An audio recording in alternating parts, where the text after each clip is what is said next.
It's revision of prepositions. What are prepositions?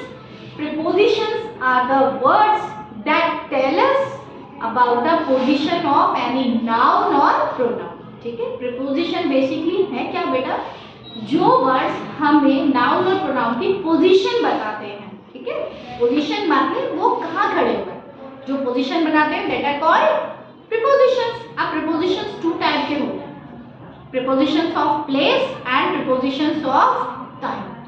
So today I am revising preposition of place. तो come here, you come here. Vaishnavi come here बेटा. अभी हम वैष्णवी के साथ में एक एक्टिविटी करते हैं. Chahal you also come here and Pragya you also come here. ठीक है, तो हम एक एक्टिविटी करते हैं इन सब बच्चों को. आप one by one please side है, please get a side, please get. देखो अब फर्स्ट इज इन. इन का मतलब है कि बेटा कोई चीज आप किसी दूसरी चीज के अंदर है. ठीक है, so students are in the class. Concept को समझिए, हम क्या बोल रहे हैं, students are in the class. समझ गए ना? ठीक है, यहां तक कॉन्सेप्ट समझ में आ गया. The chalks are in the box. समझ गए, इसके अंदर है. ठीक है, बंद नहीं है. बॉक्स आपका या कोई भी जगह कवर्ड नहीं होनी चाहिए, इनका आप यूज कर रहे हैं. ठीक है, baby is in the tub. While he और शी वाज बाथिंग, तो टब में है. इनका कॉन्सेप्ट समझ में आ गया आपको? समझ में आ गया. इन यानी आप किसी चीज के अंदर हैं. आई लिव एट भिवाड़ी इन खैटर. जब बड़ी जगह के लिए आप बात कर रहे हैं तब भी आप क्या यूज करोगे बेटा, इन. और छोटे प्लेस के लिए बात कर रहे हो तो क्या लिखोगे आप, एट. कॉन्सेप्ट समझ में आ गया. तो आई लिव एट भिवाड़ी नहीं, एट भिवाड़ी इन खैटर. ठीक है, आई लिव एट खैटर मत लिख देना. बड़ी प्लेस के लिए हमेशा इन आता है, छोटे प्लेस के लिए क्या आता है बेटा, एट. और I am writing at the black board. ठीक है, अगर आप किसी चीज के ऊपर लिख रहे हो तो भी क्या आएगा, एट आएगा. इनका कॉन्सेप्ट क्लियर हो गया आपका. Next is on. My phone is on the table. इनका मतलब क्या था बेटा, उसके अंदर है चीज. ऑन का मतलब उसके ऊपर रखी हुई है.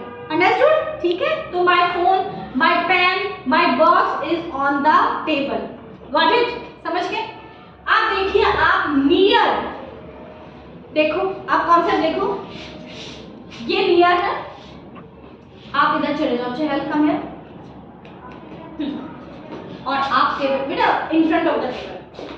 Stand here Chahal. चहल आप यहाँ पे खड़े हो जाओ बेटा. देखो अब यहाँ पे आप देखिए, Chahal is in front of the table. Chahal कहाँ खड़ी है बेटा, टेबल के सामने. कॉन्सेप्ट समझ में आ गया. अगर किसी चीज के आप सामने खड़े हो तो क्या हो गया, इन फ्रंट ऑफ. ये पूरा एक साथ फ्रेज है, ये एक साथ ही यूज होगा. इन front of. Chahal is standing in front of the table. Vaishnavi is standing near the table. Table के पास में है. ध्यान रखना, ना आगे ना पीछे, टेबल के पास में है. समझ में आ गया? तो कौन सा कॉन्सेप्ट है, near. Vaishnavi is standing near the table. Near का कॉन्सेप्ट समझ में आ गया. Next, behind. Pragya is standing behind the table. Table के पीछे है. समझ गए आपको? कहाँ खड़ी है प्रज्ञा, टेबल के पीछे. कॉन्सेप्ट समझ में आया अब आपको? ठीक है, अब हमारा क्या क्या क्लियर हो गया, इन क्लियर हो गया, ऑन हो गया, नियर और बिहाइंड क्लियर हो गया. समझ में आ गया. Go back to places. Everyone in front of clear हो गया. एंड अब हमारे पास एक चीज बच गई है, अंडर. इसको ध्यान से समझो. The box is under the table. समझ गए? Box is under the table. Table के नीचे है, नीचे. ठीक है, ये फैन है आपका. ठीक है, अब क्या बोलेंगे आप, विधि इज